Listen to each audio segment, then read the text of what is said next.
It steams, it purees, it turns avocados into baby food. And that's not all.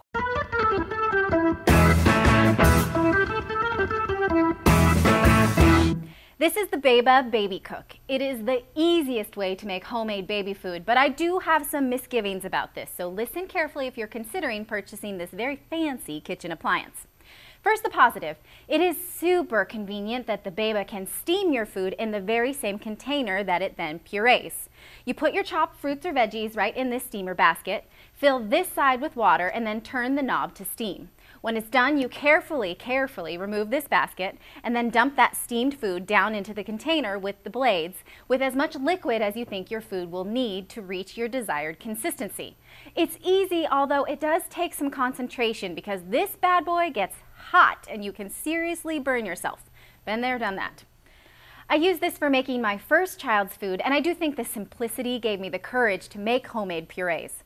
But I did not use it with my second child for a few reasons. First off, it just doesn't make very much. I like to make really big batches of food and then freeze it in the Mumi&Bubi trays, which you can learn more about in another Crash Test Mom video. But you don't get very many servings out of just one basket of food with the BÉABA. I can do much better with the regular kitchen blender. Second, the blades are just not very strong, so I often couldn't get my food smooth enough.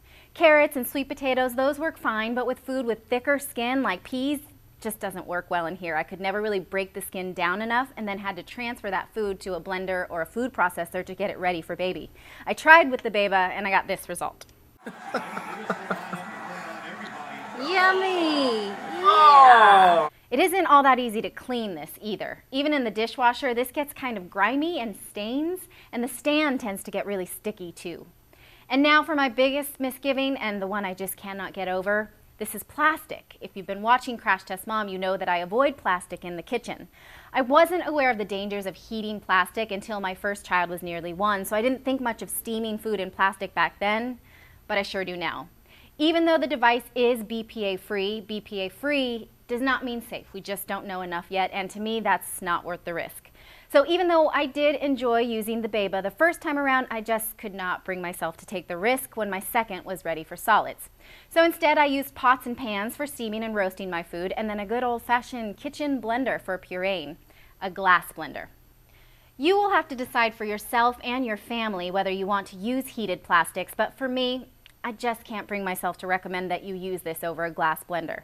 But because I think it's a neat idea overall, I will give it the Crash Test Mom Handy badge as well as the Bargain badge, because even though it costs $120, it is a lot cheaper to make your own baby food at home, especially if you use it to feed more than one child.